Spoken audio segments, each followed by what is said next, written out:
मित्रों, जय श्री कृष्णा।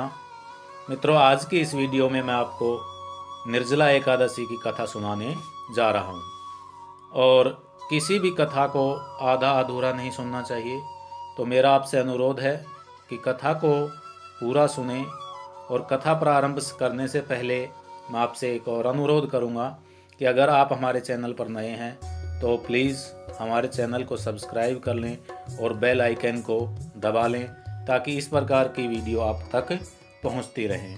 तो आइए प्रारंभ करते हैं निर्जला एकादशी की कथा। जब वेदव्यास ने पांडवों को चारों पुरुषार्थ, धर्म, अर्थ, काम और मोक्ष देने वाले एकादशी व्रत का संकल्प कराया था, तब युधिष्ठिर ने कहा कि हे जनार्दन, ज्येष्ठ मास के शुक्ल पक्ष में जो एकादशी पड़ती हो, कृपा उसका वर्णन कीजिए। भगवान श्री कृष्ण ने कहा, हे राजन, इसका वर्णन परम धर्मात्मा व्यास जी करेंगे, क्योंकि ये संपूर्ण शास्त्रों के और तत्वज्ञ और वेद वेदांगों के पारंगत विद्वान हैं। तब वेदव्यास जी कहने लगे, कृष्ण और शुक्ल पक्ष के एकादशी में अन्न खाना वर्जित है। द्वादशी को स्नान करके पवित्र होकर फूलों से भगवान केशव की पूजा करें, फिर पहले ब्राह्मणों को भोजन देकर अंत में स्वयं भोजन करें। यह सुनकर भीमसेन बोले कि परम बुद्धिमान पितामह, मेरी उत्तम बात सुनिए। राजा युधिष्ठिर, माता कुंती, द्रौपदी, अर्जुन, नकुल और सहदेव ये एकादशी को कभी भोजन नहीं करते, तथा मुझसे भी हमेशा यही कहते हैं कि भीमसेन, एकादशी को तुम भी न खाया करो। परंतु मैं उन लोगों से यही कहता हूँ कि मुझसे भूख नहीं सही जाएगी। भीमसेन की बात सुनकर व्यास जी ने कहा, यदि तुम नरक को दूषित समझते हो और तुम्हें स्वर्ग लोक की प्राप्ति अभिष्ट है, तो दोनों पक्षों की एकादशियों के दिन भोजन नहीं करना चाहिए।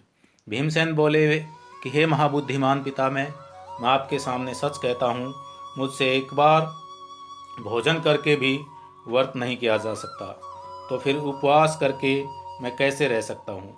मेरे उदर में वृक्क नामक अग्नि सदा प्रज्वलित रहती है, अतः जब मैं बहुत अधिक खाता हूँ तब ये शांत होती है। इसलिए हे महामुनि, मैं पूरे वर्ष भर में केवल एक ही उपवास कर सकता हूँ, जिससे स्वर्ग की प्राप्ति सुलभ हो तथा जिसके करने से मैं कल्याण का भागी हो सकूँ। ऐसा कोई एक व्रत निश्चय करके बताइए, मैं उसका यथोचित रूप से पालन करूँगा। व्यास जी ने कहा, भीम, ज्येष्ठ मास में सूर्य वृष राशि पर हो या मिथुन राशि पर, शुक्ल पक्ष में जो एकादशी हो उसका यत्न पूर्वक निर्जल व्रत करो। केवल कुल्ला या आचमन करने के लिए मुख में जल डाल सकते हो। उसको छोड़कर किसी प्रकार का जल विद्वान पुरुष मुख में न डालें, अन्यथा व्रत भंग हो जाता है। एकादशी को सूर्योदय से लेकर दूसरे दिन के सूर्योदय तक मनुष्य जल का त्याग करे तो यह व्रत पूर्ण होता है। इसके बाद द्वादशी को प्रभात काल में स्नान करके ब्राह्मणों को विधि पूर्वक जल और स्वर्ण का दान करे। इस प्रकार सब कार्य पूरा करके जितेंद्रिय पुरुष ब्राह्मणों के साथ भोजन करे।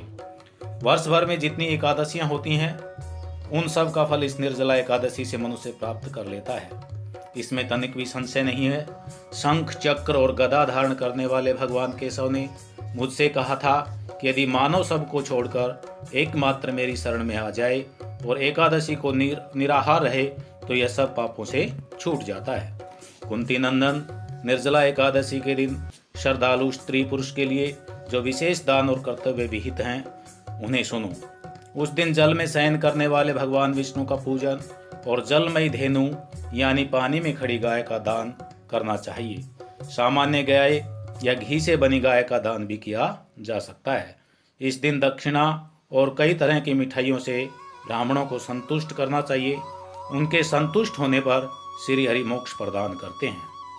जिन्होंने श्री हरि की पूजा और रात्रि में जागरण करते हुए इस निर्जला एकादशी का व्रत किया है, उन्होंने अपने साथ ही बीती हुई 100 पीढ़ियों और आने वाली 100 पीढ़ियों को भगवान वासुदेव के परम धाम में पहुंचा दिया है। निर्जला एकादशी के दिन अन्न, वस्त्र, गो, जल, सैया, सुंदर आसन, कमंडलू तथा छाता दान करने चाहिए। जो श्रेष्ठ सुपात्र ब्राह्मणों को जूता दान करता है, वह सोने के विमान पर बैठकर स्वर्गलोक में प्रतिष्ठित होता है। जो इस एकादशी की महिमा को भक्तिपूर्वक सुनता अथवा उसका वर्णन करता है वह स्वर्ग लोक में जाता है। चतुर्दशी युक्त अमावस्या को सूर्य ग्रहण के समय श्राद्ध करके मनुष्य जिस फल को प्राप्त करता है वही फल इस कथा को सुनने से भी मिलता है। भीमसेन ज्येष्ठ मास के शुक्ल पक्ष की जो शुभ एकादशी होती है उसका निर्जल व्रत करना चाहिए। उस दिन श्रेष्ठ ब्राह्मणों को शक्कर के साथ जल के घड़े दान करने चाहिए।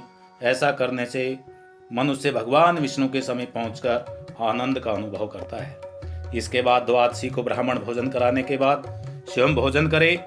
जो इस प्रकार पूर्ण रूप से पापनाशनी एकादशी का व्रत करता है वह सब पापों से मुक्त हो आनंदमय पद को प्राप्त करता है।